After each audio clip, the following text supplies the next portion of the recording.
One of my favorite sections is the epilogue titled The Master and the Fool, which I've posted below with permission from Plume, or Plum or whatever, an imprint of the Penguin Publishing Group and division of Penguin Random House LLC. It explores the question, what are the keys to rapid and lifelong learning? There are many keys, but arguably the most important is found in this 5-minute read.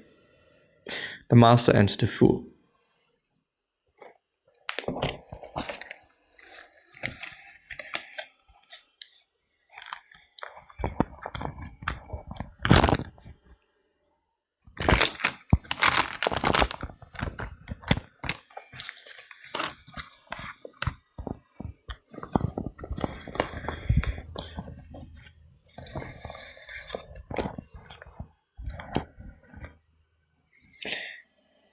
The Master and the Fool. I want you to tell me how I can be a learner, quote unquote. It was not so much a query as a demand, almost a threat. He was a mountain man with the long black hair, bold moustache, and rough-hewn clothing of a 19th century outlaw. One of a breed that lived illegally in the rugged hills of the Los Padres National Wilderness Area along the Big Sur coast of California. A place of buzzards and hawks, mountain lions and wild boar. Having just turned in the final proofs of a book on education, it was in the late 90s. I had driven 4 hours south from San Francisco for a weekend of relaxation at Esalen Institute, or Azaleen, whatever. As I approached the lodge, a rustic building built at the edge of the Pacific, on one of the few areas of flat land between the sea and the mountains of Los Padres, I heard the sound of conga drums. Inside, the mountain man was sitting at one of the drums, surrounded by 8 other people, each also at a drum. He was apparently given an informal lesson to whoever cared to participate. One of the drums was unoccupied. I pulled up to the unoccupied drum and joined the others, following the instructions as well as I could. When the session ended, I started to walk away, but the mountain man came after me, grasped my shoulder and fixed me with a significant look.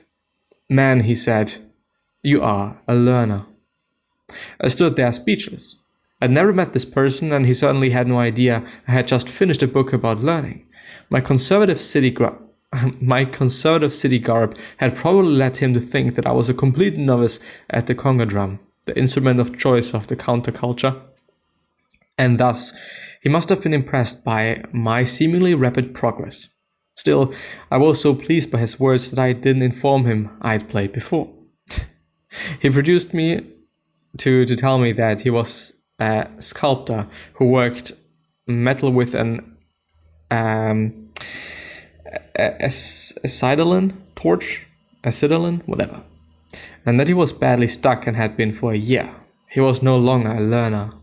Now he wanted me, a learner in his mind, to come up to his place in the Los Padres, look at his work and tell him how he could be a learner.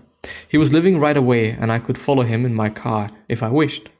The invitation baffled me, but I realized it was a rare opportunity to visit the forbidden haunts of one of the legendary mountain men of Big Sur, or Sur. So I immediately accepted. I followed his battered sedan up a steep and tortuous dirt road, then across a mountain meadow to a driveway that was nothing more than 2 tire tracks through a forest of live oak, madrone and bay trees. For what seemed a long time, the car lurched and labored steeply aboard, coming at last to a clearing near the top of the coast range. In the clearing stood several wooden structures, a 2-room cabin, a tool set, a crude studio for metal sculpture, and something that might have been a chicken or a rabbit coop. At one point during my visit, I spotted a slim young woman with flowing blonde hair and a long dress standing like a ghost near the edge of the clearing. He never mentioned her.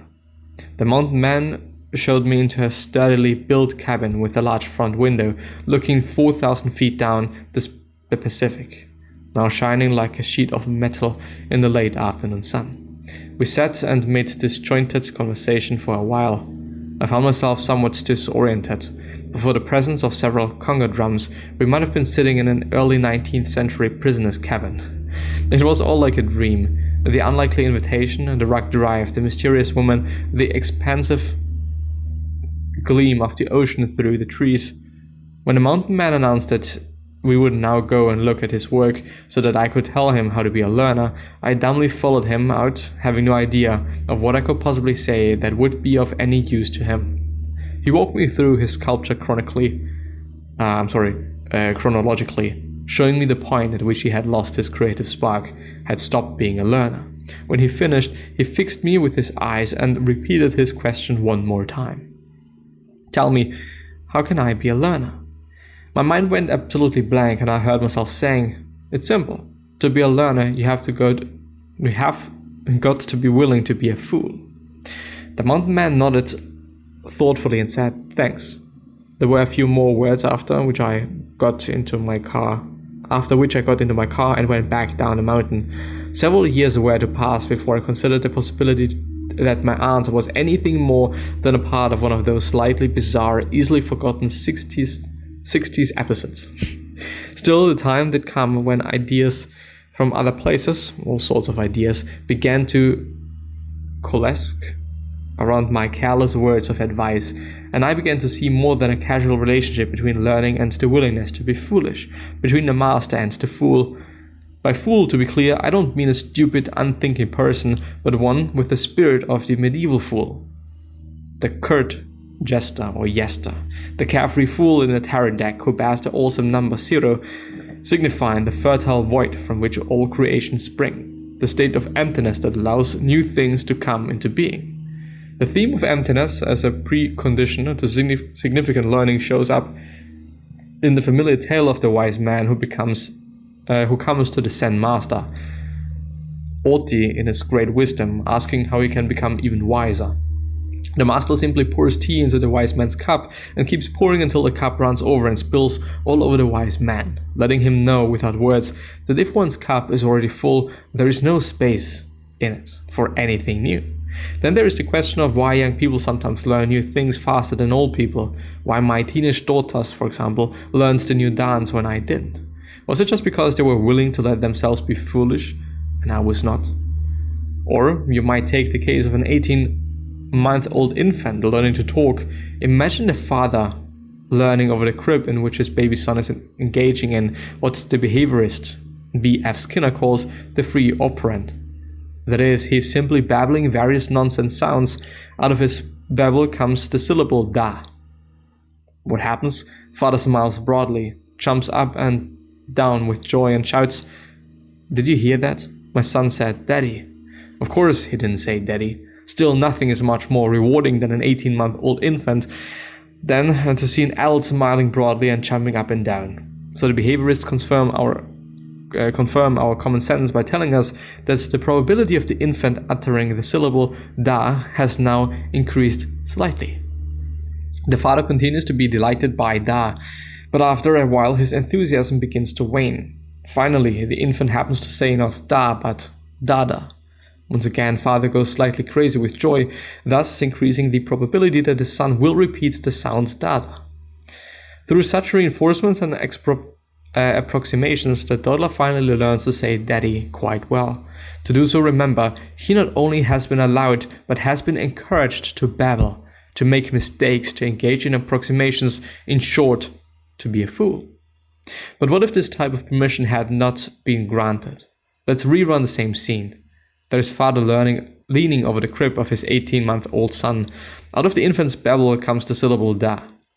This time father looks down sternly and says, "No, son, this is wrong.